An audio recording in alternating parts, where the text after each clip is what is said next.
Saigon. Shit. Captain Willard peers through the Venetian blinds of his hotel room. The ceiling fan spins, conjuring helicopters in the jungle. Every minute I stay in this room, I get weaker. And every minute Charlie squats in the bush, he gets stronger. He's waiting for a mission. My movie is not about Vietnam. It is Vietnam. When Francis Ford Coppola took on Joseph Conrad's Heart of Darkness novella, previously abandoned by both Orson Welles and George Lucas, he knew it would not be easy. But was he prepared for a 238-day production schedule, self-financed in Marcos-ruled Philippines? The lead actor Harvey Keitel axed after a week. His replacement Martin Sheen suffering a heart attack. Money was stolen. Sets were blown apart by the ruthless typhoon Olga, and Marlon Brando was both uncooperative and overweight. Willard's mission is to travel upriver to Cambodia and find Walter E. Kurtz, an American colonel who went rogue and is fighting the war on his own terms, using cruel and unusual methods of torture. He rules from a temple over a community of indigenous Montagnard people. Willard must terminate Kurtz's command with extreme prejudice. And he ain't talking about implicit bias training. His journey... His journey to Cambodia is, of course, long and arduous, including a napalm strike, a raid, the death of most of his crew, and, depending on which version you've seen, a protracted encounter with some obstinate French colonialists. Coppola clearly felt the ends justified the means, and he has been utterly vindicated. Despite obstacles and losses across the production schedule, Apocalypse Now is widely agreed to be one of the greatest war films ever made. Nay, one of the greatest films ever made. Many more hours of footage were shot than normally would be on a feature film, and as a result, the film has been through many edits. Even last year, 2019, 40 years on, Coppola brought out an updated version, the final cut, and it is this version, which is currently on Mubi, and it is this version we will be reviewing tonight, or this morning, or this afternoon, depending on when you're listening. Mm-hmm. And you are listening to MoobTube, the pod that everyone wants to be a friend of. Owen, did the horror make you want to go rogue? Nice. How do you talk about a film like Apocalypse Now? When Coppola talks about this film, he's talking about it as a journey. And what we're seeing are the minds of men pushed to a state of extremity. And that's, for me, why this isn't necessary. It's almost irrelevant. It's a war film. War is just the vehicle that historically has enabled men to do things that normal society shuns. It's a collapsing of, even though war is technically a very regimented thing that has codes and rules, the Geneva Convention, which I don't really think was operational at all in Vietnam because of things like the My Lai massacre. Evidence is that, and the illegal bombing and napalming of Cambodia and Laos. But the film itself is this, in the same way that Conrad's book wasn't really a book about colonialism. It's taught often in that way, I think, as to observe the colonialist mindset. But again, I think it was the use of extreme conditions. Was it the Lolita of wanting to take over other countries and fuck them up? Yeah, fuck them up. Because for Conrad writing this book, it was about the madness. It's an Orientalist book, perhaps, rather than a book about colonialism. This is why it's quite appropriate that the film has the Doors playing in it. And has this kind of synthetic sound at the beginning. It's this psychedelic descent into despair and confusion, and it is an incredibly alienating film to watch. That's my take. But you're more like this is the ultimate war film. Can you talk to me? Yeah, it's a question of how you relate to genre, and I've had this relationship, bit of a detour, but I've had this relationship with Tarkovsky and sci-fi, where my initial love of Tarkovsky included this kind of disclaimer that he wasn't really sci-fi because he wasn't really into genre, and he transcended genre. And then even though I do think Solaris is his weakest film, it's I also think that the sci-fi element of Stalker is the sci-fi element of both Stalker and Solaris are really actually, especially having read the books, the book that Stalker is based on, you see that sci-fi actually is a really important device for him to Integral, explore the things he explores, kind of integral.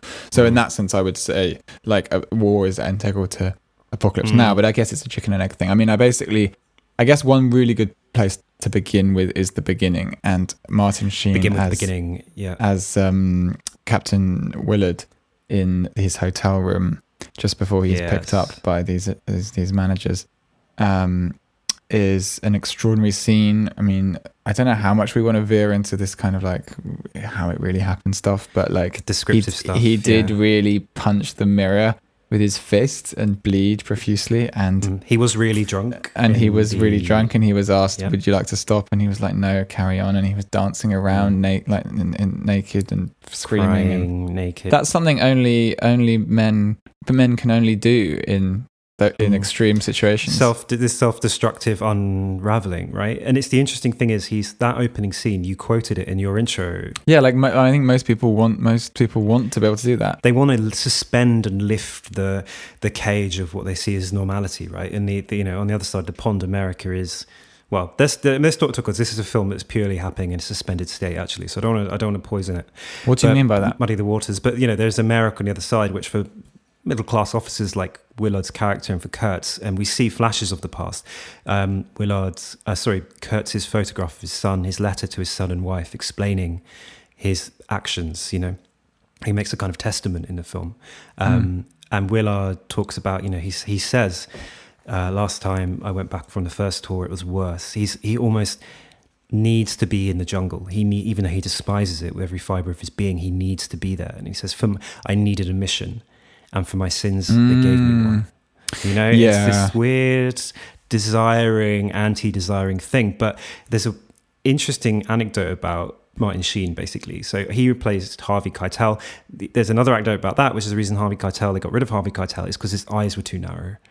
And they were doing the early shots. Wow. This is what the sound designer says on the film. And he's like, early shots, and his eyes weren't reflecting enough. He's got very thin eyes. Narrow eyes, right? But Martin Sheen had these like saucer-like eyes, and they needed, Martin Sheen is us. We're going up the river to kill Colonel Kurtz. So like jumbo marbles. There's this osmosis. Jumbo marbles. They got gobstoppers. Because he's gobstopper eyes. It's proper GCSE poetry. It really is, isn't it? Shout out to Andrew Motion there. But there's like this.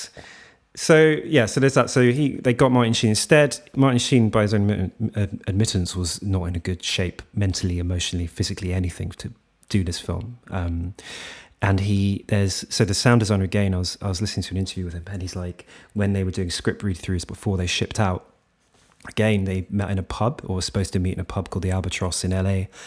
Martin Sheen escaped through a window and went missing, like completely shit-faced, and was found like gesticulating and naked, half naked, reciting Shakespeare in a donut shop.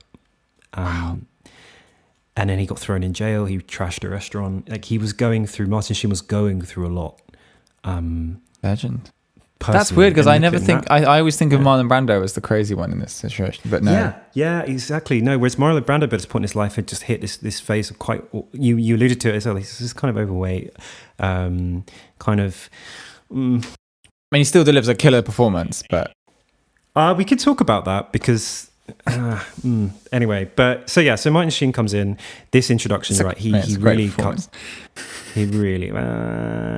This podcast. But I mean, I think he owes it very much to Coppola. Like, Coppola's a great director. Coppola hammered him into shape. Yeah. Yeah, I'm sure that's the case.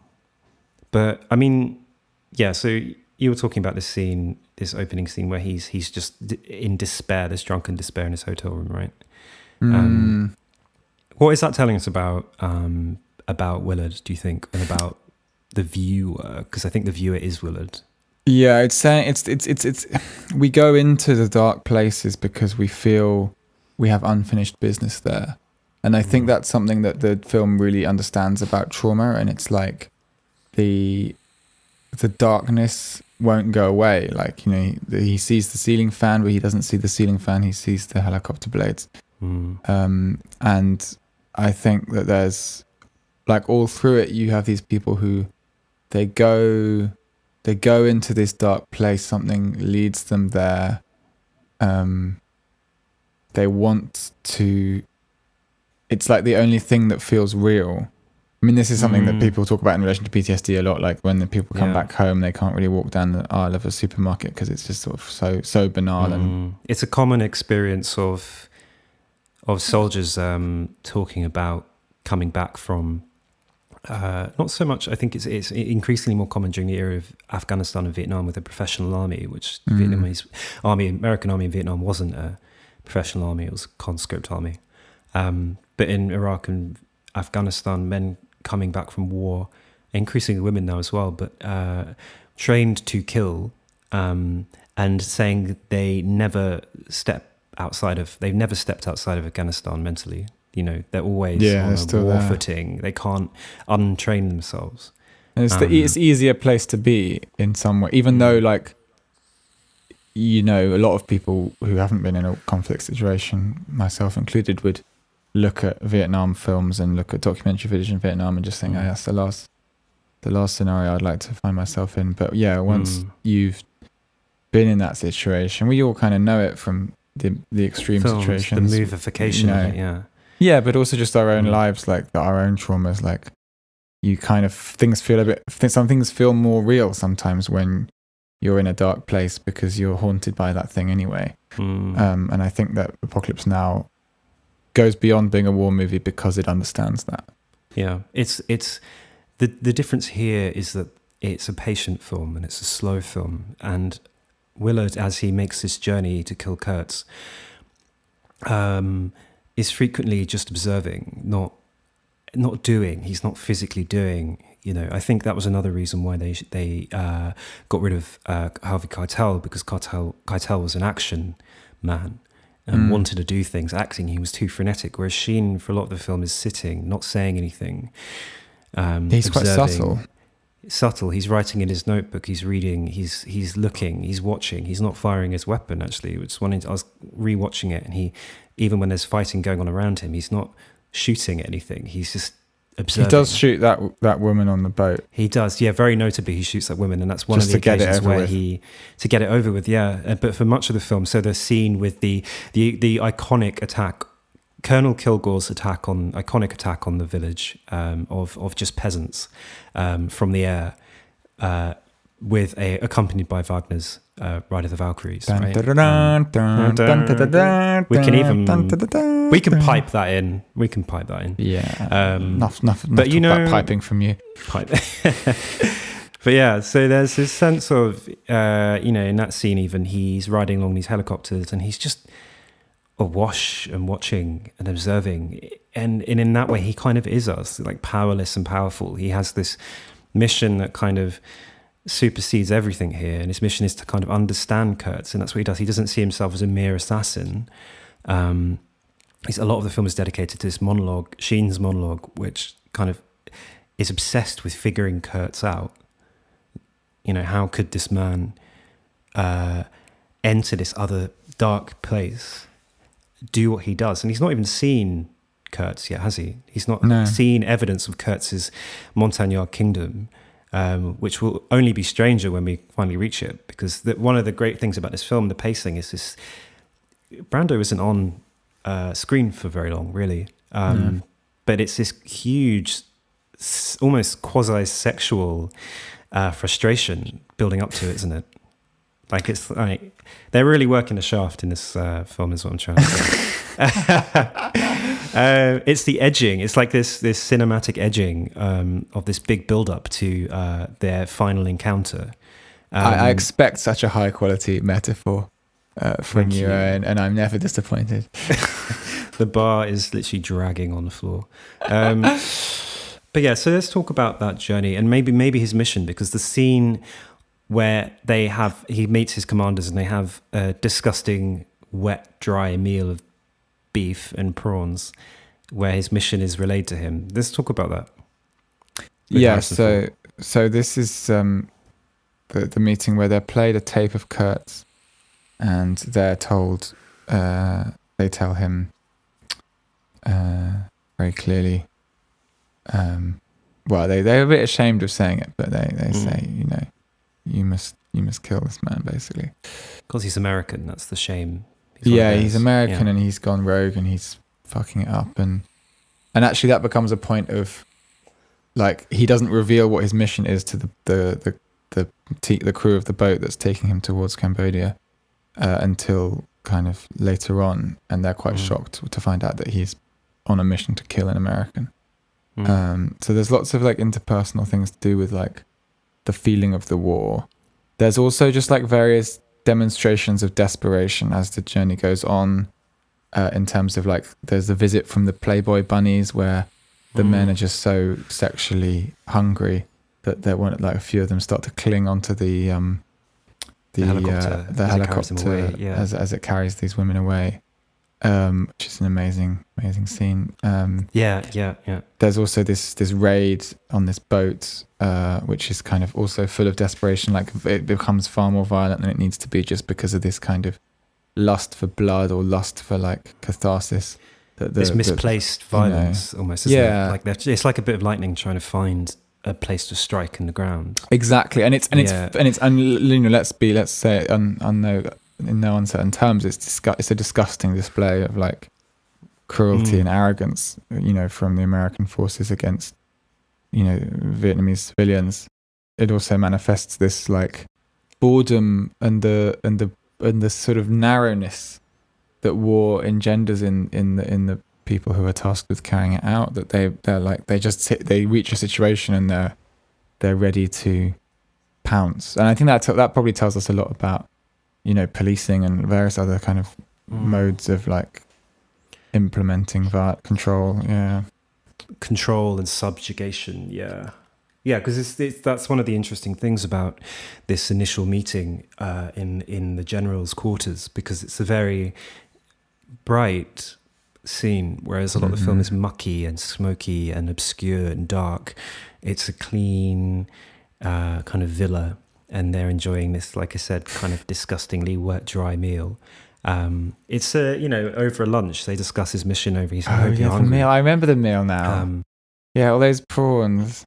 The weird managerialization of war, this kind of, the classic lions led by donkeys vibe. But, I think it's it's kind of this not unsubtle nod to the fact that the war is... Shout out to David Graeber. Shout out to David Graeber. Rest in peace. Rest in peace. The war's architecture is coming from a place of sterile luncheon, right? And this is a point of cleanness and clarity before we descend from Saigon into Cambodia, a literal journey of darkness and magic and mystery and obscurity that only becomes more chaotic and confusing, right? So it's as said, and we go from this meal. There's kind of two meals really. There's a meal at the beginning, which is this vile brisket, and then this sacrificial slaughtering of a bull, an ox, at the end, and this huge this phantasmagoria of violence and display and theatre at the end. It's kind of like there's such a spiritual void in these people's lives, and that the only way they feel they can recapture a spirituality is to step into the belly of hell, to literally to sin almost. And I think it's almost it sort of makes me think about addiction as well. I mean, I'm going very general here, so I'm kind of becoming like Marianne Williamson, but fuck it. I feel like this film tells us that a kind of a sort of a lack of meaning and a sort of a spiritual depression or a spiritual depletion leads you the only sort of option, the only spiritual option that feels available is to go into hell. And there are so many, it's just so obvious in Apocalypse Now, so many shots that are burning with fire, so much like red air, it's interesting, these photos we had recently of the sort of red yellow air in San Francisco, there's a lot of shots here of hellish, misty, it's really... We're going off the map and going into this parallel dimension, which is the Bruegel-esque chaos, actually, because what we see about war is not organized and planned and logical. It is in fact this unspinning, like unspooling. It's, I think, I was watching it and thinking about Antonin Artaud, the French playwright, okay, and him talking about the theatre of cruelty, and him elaborating on the idea of a theatre of cruelty, this barrage of incoherence and fragments and noise, and that's what this film does. It is relentless. Between these more kind of placid moments where there is conversation, dialogue, or the voiceover, or we see Martin Sheen kind of just looking into the distance, it's the military scenes are intense, right? They're just there's so much going on. The scale is huge. The scale is so vast it's impossible to take in, drink in, because none of it makes sense. Like the river is wide. The villages are huge. The napalm burning is vast and stretches into the sky. And it becomes night slowly. The film, it gets darker and darker. The temple, which this Cambodian temple, which is occupied by Colonel Kurtz, as he's presiding over it as this kind of figurehead king, severed heads on the steps. Severed heads, yeah. It really does become like the sense of like perspective and scale just kind of overwhelms you, right? And it's like you don't really get it because, which in part testifies to the nature of the war that Vietnam was, and spatially it was a very confusing war. And if you watch any like war films about Vietnam or read about it, it's a sense of there wasn't like clearly delineated battle lines and open fields. It was hills and caves and jungle. It was extremely disorienting. So the film is disorienting as well, and I think that's one of its strengths, to kind of convey that lack of order. It's also unplanned. We haven't spoken about the French plantation sequence yet. Oh yeah, the French interlude, which is. But I want to, but I mean, just park it for a second. But there's like a sequencing here, and I think what was highlighted in the documentary is that the French interlude, which briefly, if viewers have seen a different version of this that doesn't include the French interlude, you'll know what we're talking about if you watch the final cut that's on Current Line Movie. But it's a sequence where they arrive kind of almost by accident at this kind of old chateau of this French family, and France had colonized Vietnam well before the Americans got anywhere near it, and they kind of stubbornly recount their interactions with Vietnamese people, and they sort of defend their colonial history, and it was intended as a kind of as a sort of a kind of provision of context for like historical context, which otherwise isn't really present in the film. It's slightly anomalous in that way. Notably, there's a feeling of going back in time the closer you get to the destination. So you start with these very immediate events, and then gradually you kind of lose sense of time, and you start off they're listening to time like and space. They're listening to the Rolling Stones and stuff like that, and then gradually things start to get a bit older and more ancient, and then you find your way towards these tribes people, so there's a sort of sense, and the temples and the of the Khmer not Khmer Rouge, but of the Khmer Empire. But the point to make is that like there is a structure in place here, but it's also chaotic, and I think had things been slightly different, this film would be part of Mubi's perfect failure. Yeah, actually, okay, I was because the point of that, as I understand it, of that strand, shout out to Mubi, is as if this podcast isn't like wholly a shout out. Obviously enough already. In case it wasn't entirely obvious until now, this is. But yeah, like I guess the premise of the perfect failures strand is that a lot was staked on something, and there was a big kind of ambition, and then things didn't quite go to plan. And I think like very clearly with the production history of this film, things didn't quite go to plan. And I think sort of conceptually, there are things about it that is like chaotic and dreamlike, and like it's a little bit Gaspar Noé, and it's sort of meandering, Especially it's this hot hypnotic psychedelia with the energy of psychosis which pervades it. Yeah, the psychedelic. But I also know what you mean about traveling back through time, because they go from a modern city, they go from Saigon, and they, as they progress forwards, they are dipping through time, a strata of time, right? They encounter tribes people. One of the crew is killed. The boat chief is killed by spear, which and it's this idea of the kind of impotence of modernity in face of like an ancient kind of raw weapon is seen here, because he fires madly into the bushes around the banks, and he obviously doesn't hit anything.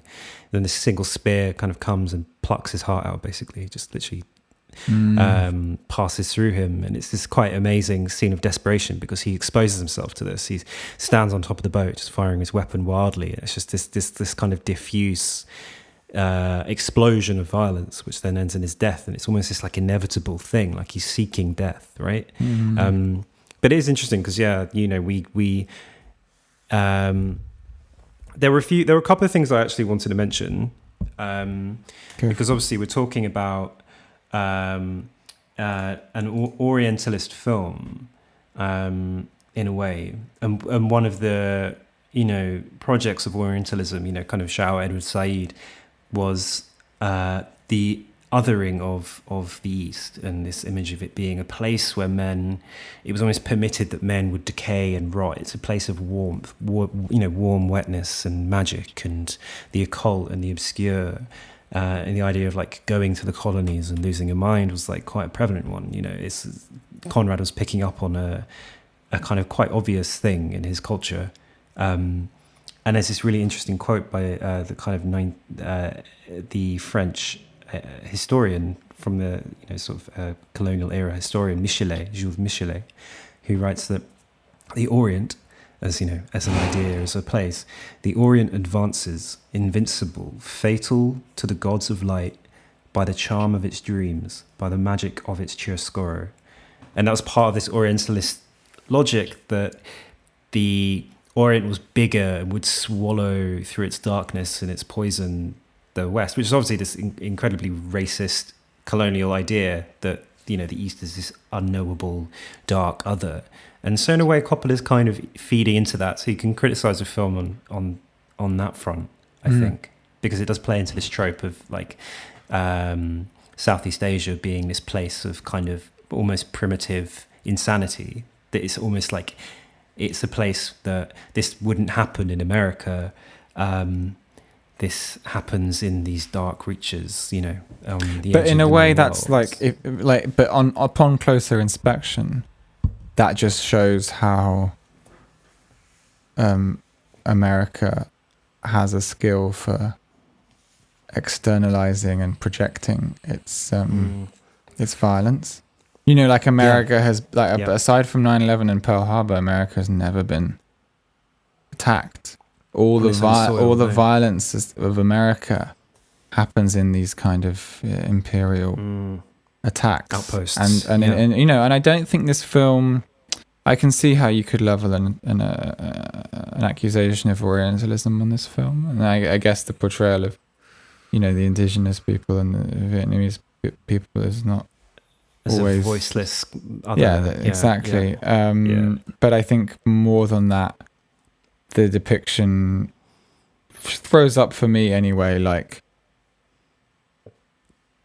Americans arrive somewhere that they don't really belong, and they don't understand, and that they don't understand, and they project onto it like a vision of hell that is their it's their own darkness. They push their own darkness onto the other, and then they attack the other for that darkness that is their own darkness. It's their own fucking like poisoned, corrosive soul that they push onto the Vietnamese people and then attack the Vietnamese people. Well, that's the answer there, because Willard. Well, that's colonialism generally, right? Like it's colonialism generally, and I think it's I think it's it would be a kind of lazy criticism. I'm just kind of exploring it to say it's an Orientalist film. I don't think it is. You're right. It's a great talking point, right? Like this is what we're saying is really interesting. Yeah, and I think this film does embody that praxis of America, kind of almost sourcing out and privatizing its griefs and its traumas to other places and creating Absolutely. horror elsewhere, whilst maintaining an image of itself as being, you know, butter wouldn't melt in its mouth. It's the outsourcing of trauma. Britain did that before anyone else. This is why people went to the colonies. You know, people went out to other places, whereas England maintained this image of the inviolate green hedgerows, you know, Orwell's image of these little pubs and vicars on bicycles and all that shit. Yeah, just do the violence elsewhere, and then everyone associates the violence with that. And elsewhere. we heroize it, and then we exclude heroize it, and we turn it into legend, and we turn it into this great conquest. And it's interesting. It's the paper tiger, though, isn't it? In a way of, because this thing is flammable and collapsible, and so it's interesting. And Willard himself kind of performs the role of great sequence with the tiger in this film. Great sequence with the tiger, which hadn't been fed. For like they didn't feed it. They didn't feed it for a week so that it would be that fucking aggressive. And you see it on screen for like 2 seconds. I would not like to be in the presence of a tiger that had been starved for a week. So, well, I suppose it would be tired, maybe, but still, also incredibly hungry. No, it's hangry. I think they call it. You know. So go on, the paper that's tiger. Me in the morning before. That's like, that's me before my coffee. That feeling when I haven't had my relatable content. Relatable content, but there's also like, because we were talking about these personal traumas that are projected onto the landscape of the kind of arcane landscape of war, right? And there's a really, for those who like want to read a kind of alternative perspective, there's a really good book, a novel by a Vietnamese author called Bao Ninh, and who wrote a book called The Sorrow of War, which from his perspective is a conscript in the North Vietnamese army, in the MVA. And he says a really interesting book is, you know, truly, truly insane and incredible. And he says, there's this line which I'm going to read off my computer screen. He says, each of us carries in his heart a separate war, which in many ways was totally different, despite our common cause. So there's a sense of like people are coming to the battlefield for this combined like joint project, which is to fucking kill each other and following orders, you know, invade this bit, defend this bit. But they're all bringing with them their personal conflicts. And the same thing can be, you know, it's metafictional, isn't it? The same thing can be said of the production of the film, you know. Coppola, desperate to prove Hollywood studio execs wrong, proved to himself that this film could be made, you know, and he could do what other, you know, Orson Welles couldn't do, you know. And there's his own project. There's a project of Sheen, who was, you know, going through his own, I think, alcohol, substance abuse, like demons and more, I suspect. Marlon Brando, who was trying to, I suppose, still be like the grand dame of film, you know. Holding on to his legacy. His legacy and his reputation.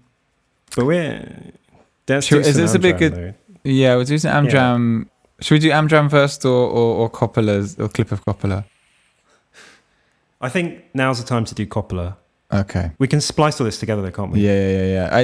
Viewers will probably enjoy listening to us wing it. Yeah, this is, you're getting you're seeing behind the curtain here. The curtain. This is the Hearts of Darkness, Kurtz, nice. Not that nice, really. No. The Hertzens, okay. Kurtzen. Here we go. This is from Hearts of Darkness. Nothing is so terrible as a pretentious movie. I mean, a movie that aspires for something really terrific and doesn't pull it off is shit. It's scum. And everyone will walk on it as such. And that's why poor filmmakers, in a way, that's their greatest horror, is to be pretentious. So here you are, on one hand, is trying to aspire to really do something. On the other hand, you're not allowed to be pretentious. And finally you say, fuck it. I don't care if I'm pretentious or not pretentious, or if I've done it or I haven't done it. All I know is that I am going to see this movie. And that for me, it has to have some answers. And by answers, I don't mean just a punchline. Answers on about 47 different levels. And it's very hard to talk about these things without being very corny. You use a word like self-purgation or epiphany, they think you're either a religious weirdo or an asshole college professor. But those are the words for the process, this transmutation. Absolutely, man. Renaissance, this rebirth, which is the basis of all life. The one rule that all man from the time they first were walking around looking up at the sun, scratching around for food and an animal to kill. The first concept that I feel got into their head was the idea of life and death. That the sun went down and the sun went up. That the animal, the crop, when they learned how to make a crop, it died. In the winter, everything died. And to the first man, he must have thought, oh my God, it's the end of the world. And then all of a sudden, there was spring and everything came alive. And it was really better. living it out there. I mean, after all, yeah, I mean, he was alive. Vietnam. Look at my movie. You'll see what I'm talking. Fucking hell. Wow. And you see him there legend. in the scene, and he's topless with his kind of slightly saggy man boobs, and he's sweaty and he's frantic, and it's, talk about incredible. Move Tube, here's the original. I mean, he's like, all these scenes, he's a very quick, frantic, almost thinker with this great sense of surety, but he's aware of his own, like, not wanting to come across as pretentious, and he slaps those things down, the arsehole college professor. But yeah, he was alive out there. People were following him in this belief that he could do it. It's just like affirmative thinking, isn't it? Like, it will happen. It will happen. I think that's what he kept saying, because the production overran so heavily, and he's like, it can be done. Don't say it won't be done. Just do it. Yeah, I mean, in for a penny, in for a pound. I mean, pound, like literally in this case.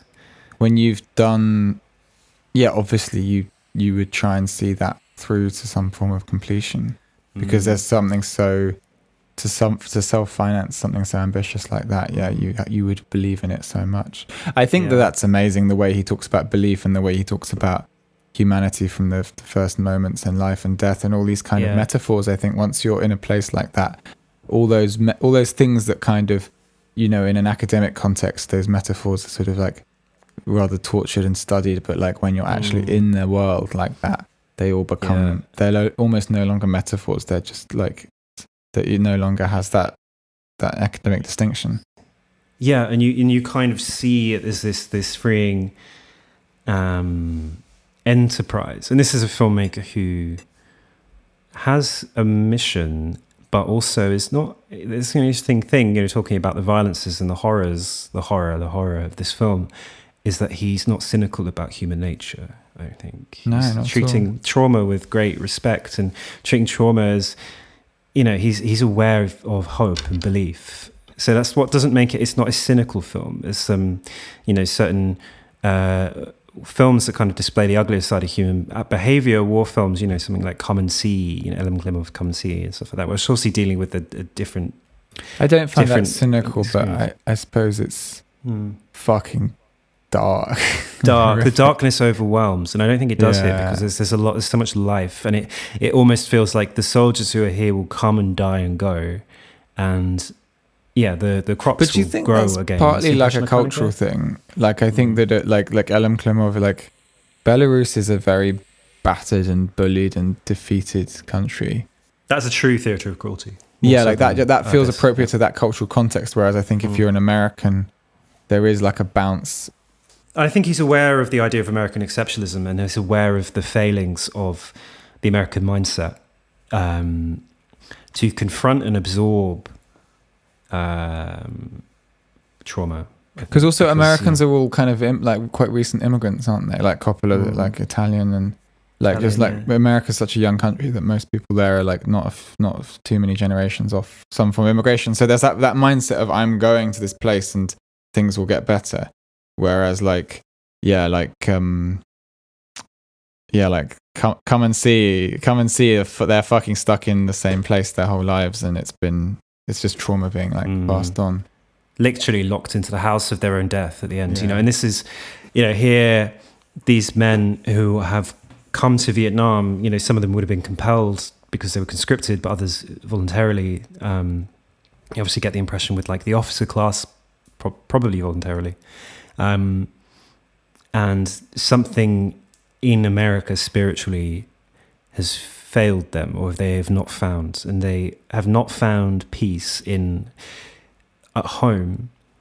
And so they're looking for something, and that something might be really basic. It might just be adventure and a taste of the exotic, right? But it's also something more than that, because you get, the crew of the boat are all really different. You've got a Bayou chef, this kind of New Orleans chef with a big curly mustache, and you've got Lawrence Fishburne at age 14, who's the soldier, and he just wants to get out of the Bronx. Mr. Clean wants to get out of the Bronx, and see the world, because, and there's these different desires and needs, and we've talked before on this podcast, right, about like male needs. I think we're talking with it about Daniel, sort of last week, about men giving what they don't have, and they're trying to find something somewhere else, physically, spatially, somewhere else, but through love or through commitment, trying to like be made whole.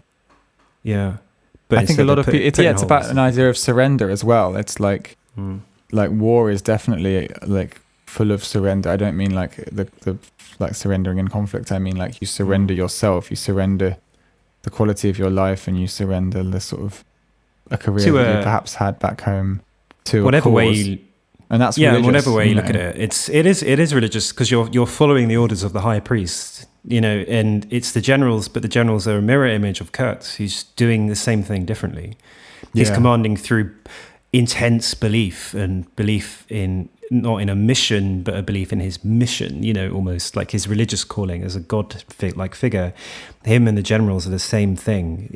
He's just not doing it by the rules of war. He's like exposed the reason they actually want to kill him, I suppose, is he's exposed the mission for what it is. Yeah, he's exposed the reality of this war, which is violence. Which brings us wonderfully on to our new Amdram section of the pod. I'm reluctant to call it Amdram because we're both actually we're filmmakers, aren't we? Yeah. I've done a bit of acting, and I act out stuff. But Amdram, yes, we are gonna fucking Amdram, because like these actors, this is Martin Sheen and Marlon Brando in this scene. It's pretty serious, so that's we're just being modest. We're definitely the right people to play these roles. Yeah. Can I give you some notes before we get into this?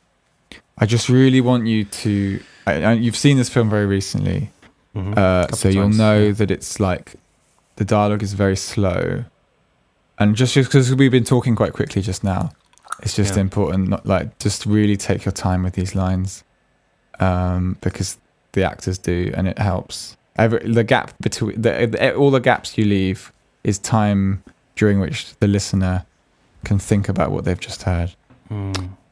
Really focus on the energy that I'm giving, and I'm going to really focus on the energy that you're giving, and just scoop those lines out of the screenshot of the script, a screenshot of my notes app, and just leave them dripping on the table. The pre-com of our script. Yeah. Exactly. All right, and I will be Kurtz. And I will be Willard. Machine. Okay. I'm gonna go quite close mic for this. Me too. I'm right here. Did they say why, Willard? Why they wanted to terminate my command? I was sent on a classified mission, sir. It's no longer classified, is it? What did they tell you? They told me that you had gone totally insane, and that your methods were unsound. Are my methods unsound? I don't see any method at all, sir.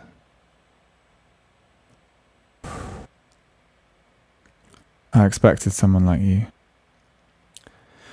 What did you expect? You're an assassin. I'm a soldier. You're neither. You're an errand boy, sent by grocery clerks to collect the bill. Why, huh? Why would a nice guy like you want to kill a genius? such a good exchange, that. And like, I love the kind of blunt humor. I love the fact that he's kind of, even though this guy's being held at gunpoint and like, he's surly. Like, he's like, he's like parring him off. He's like, I don't he's see any method at all, sir. Yeah, he's refusing to play he's refusing to play the game because he's aware that Kurtz has absconded from the reality of like organized military warfare or whatever. Like he's aware of these things, and it's interesting because Sheen plays it very straight, you know. He's got this very clear, measured way of talking. You know, he's got this very direct, clear, transparent way of talking, which is compared to this very loquacious, very convoluted, lyrical language of Kurtz, you know, who's seen to read poetry. The world of Kurtz's Montagnard kingdom is a world of linguistic disarray, because, you know, you've got him and you've got Dennis Hopper, who plays the American photojournalist, who's kind of like the court jester, right? Literally the court jester to Kurtz. Absolutely. What a great turn by Dennis Hopper. Apparently they fell out massively on set, Brando and Hopper. Yeah, I got the impression because Hopper was mad, but he was hopping mad, but he was a professional. I think he had a problem with not learning his lines or something, but he was like... I thought it was Brando. He knew... You could imagine Hopper playing Kurtz, actually, when he was a bit older. You could see that, couldn't you? I'd love to review a Dennis Hopper film, actually. On Red Scare, they reviewed Out of the Blue, which I'd quite like to see. Because, you know, Blue Velvet, you know... what's his name? The character in Blue Velvet. David Lynch. The gas guzzling Frank. Yeah, Frank is kind of Kurtz, you know. Well, I mean, that's that we talked about David Lynch. Like in every David Lynch film, there's a guy who will like punch you in the face and fuck your wife, like the violent male energy. It's Mr. Eddie in Lost Highway. Yeah. And you know, Dennis Hopper he plays this court jester who introduces and performs. He greets the soldiers when they arrive on their assassination mission, knowing full well Kurtz knows why they're there. He might suspect as well, because another assassin came before Willard, we learn, and Willard recognizes him in this crowd of indigenous people, face paint on. You know, he's gone native, I suppose you could say. But, you know, Dennis Hopper's got like 12 cameras around him. He hasn't gone native, though. He's just gone like more violent. No, the other assassin, I mean. Oh, the other assassin's gone native. Yeah, you're right. Yeah, absolutely. It's a turn of phrase rather than a literal thing. But Dennis Hopper's just become upset. He is the Speaker of the House for, you know, Marlon Brando, for Colonel Kurtz, because he introduces him. John Burko. Order. And he kind of initially is like this, he's stanning Kurtz because he incoherently rambles about the genius and the beauty of what Kurtz is achieving, right? And he's talking a mile a minute, and there's this complete disarray, and there's a scene where he's talking to Sheen inside the court, the palace, basically. Frantically kind of like explaining discourse and logic and mathematics and geometry, and it's just this amazing mush of incoherent words and terms. But Dennis Hopper is just a perfect survivor of the 60s, you know. He's an acid casualty. He's got that kind of Charles Manson energy, right? But like, 100%. Yeah, he's got this American photojournalist. Obviously, a journalist. Typically, the irony is that, you know, he's supposed to be an objective observer of the truth, and his truth has become fused with this you know, the religious, quasi-religious meaning of Kurtz. Even though it's unclear, obviously, what Kurtz is trying to achieve. Yeah, grasping for spiritual meaning. Just like everyone in this film is grasping for spiritual meaning in the depths of hell, in the depths of their own hells. Not some kind... when I say hell, I don't mean like Vietnam, the place. I mean like in this hell they've created through their own actions or through the actions of their compatriots. Because it's interesting how then, like... characters seek these extremities, and it's, you know, obviously one of the characters drops acid, right? And there's this great scene where they reach this bridge over a river, Dulong Bridge, and there is this chaotic fighting at night over it, and and Willard goes ashore to look for the commanding officer, and there is none. He realizes it's just this headless war going on. And one of the soldiers on the boat, the surfer, he's like, I've just dropped acid. He's like, yeah, did you just drop? He's like, that acid I had with me, I was saving, I just dropped. And the other guy's like, far out. While there's this mad war going on around them, that they're almost kind of, it's just part of this like phantasmagoria that's happening, right? And it's like there's, psychedelics as a way of reaching the spiritual truth. That's one. War is a way of reaching spiritual truth. Poetry is a way of reaching spiritual truth, because Kurtz reads poetry, right? When he's in his... T.S. Eliot. Is he reading The Wasteland in there, or the Four Quartets or something, when he's in his little palace? He's like, he's the Alexander the Great, he's Hannibal. He's this genius... military. Shortly minds. before his death, he recites part of The Hollow Men by T.S. Eliot. The poem is preceded in printed editions by the epigraph "Mr. Kurtz, he dead," a quotation from Conrad's Heart of Darkness. So there's a bit of mixture of fluids between Eliot and Conrad. Did he live his life again in every detail of desire, temptation, surrender during that supreme moment of complete knowledge? He cried in a whisper at some image, at some vision. He cried out twice, a cry that was no more than a breath. The horror, the horror. The horror. So that's Eliot's original epigraph to The Wasteland, which was a passage from Heart of Darkness. Hearts of Darkness. Which ends with Kurtz's final words. Which are the final words of Kurtz in the film. It's an extraordinary scene. Very beautiful. Scene of, and the ox is killed simultaneously as Willard completes his mission and hacks Kurtz to death. And Kurtz doesn't really fight back, he's kind of takes these blows to his body, and he's this dying, ailing ox. It's amazing. I mean, the only other thing we kind of didn't talk about was Marlon Brando's performance, right? Because like you said earlier, Brando turns up on set. For one point, he was almost thinking about walking away with his million advance. I think he didn't get on with Coppola in this scenario, even though they'd worked together on Godfather 1 and 2. They clash because Brando's bringing Stanislavski, a kind of lazy version of Stanislavski method, to the set, and he brings this strange lyrical gravity to it, even where he's kind of, I think it even helps. So it kind of works. Yeah, maybe it worked in his favor that he plays this world-weary, ailing. He seems like a man on the edge of death, about to realize something. I think the method was that deep. I think the method was that he basically was the Kurtz of like the Hollywood acting system. He basically he went. No one realized it, but he like went rogue. He gave his full self to that role, in that he was just this enigmatic, inhuman, like big old bald bastard. Beautiful curving mouth. He's had a beautiful mouth, Marlon Brando, and it really accentuates it in this. I mean, the battle to mumble you with. So it's an amazing. It's an amazing foil to Sheen's bug-eyed, huge, saucer-eyed clarity, and innocence almost. Because he is innocent in this film, or appears it. I feel, to talk about, something that might be a bit gauche to talk about, but for me, Go off, Queen.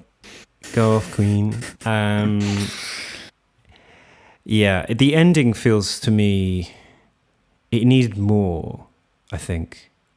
Wait, and I'm not sure what that is. Needed more. The ending is just incredible, but it felt, I don't know, I felt unfulfilled slightly, and I hated that thing where like, well, the ending wasn't that good, so 3 out of 5 stars. I'm not saying that. I'm just, I felt this deep want and need, and I don't know what it is, unidentified need. I think that's the film encapsulated, though. I don't think, and this is what I think it's really important, like, to say about Apocalypse Now, that it's not a film to be canonized.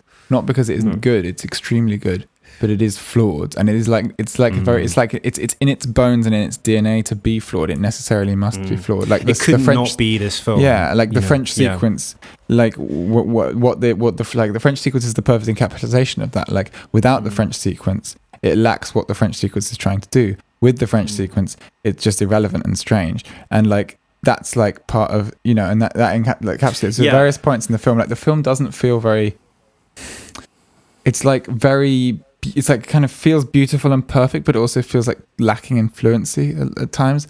And it's like so obviously the product of like a really violent and painful journey. And in that sense, like I respect the film.